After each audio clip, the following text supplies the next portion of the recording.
تفضل تفضل. في اللي صار اطار الاحتجاج السلمي اللي احنا في اطار المسيره الكبرى هذه اللي كانت سلميه، ولا واحد من المسيره استفز الامن، حتى حد ما استفزهم الامن، خلى الناس نحن قاعدين نعبروا على الراي نتاعنا على انه الظلم يصير وقتلين الشهيد محمد ابراهيمي والشهداء اللي قتلهم عندنا بدم بارد.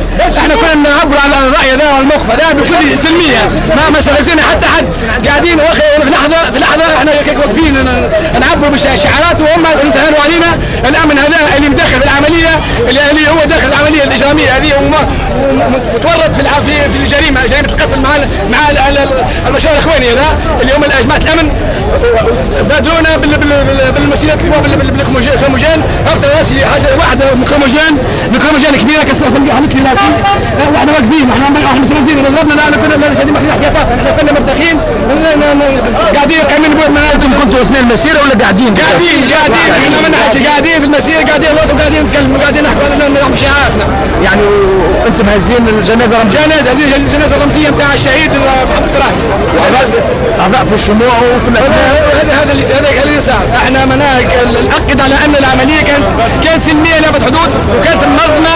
تم شكون دخل في وسط المسيره حب يفشلها، يجري في العباد ويحارب، ونحن شديناهم وما خليناهمش من الاول قبل ما نوصل للولايه، ما خليناش الناس تتحاد فنيه، فكينا لهم الحجار. بعض الشباب فكينا لهم الحجار وقلنا ما تستفزوش عند الامن.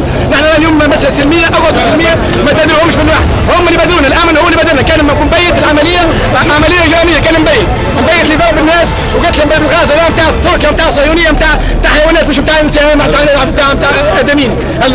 مثال الدموع هذه والكروموجين القويه غاز ما يقتل العباد. ثم ناس طايحه، ثم واحد شفته يتعد، ممكن يموت. طفل صغير نشوف فيه من يتعد طايح على راسه من شريك. على كل حال تو برمشة السبيطار في انتظار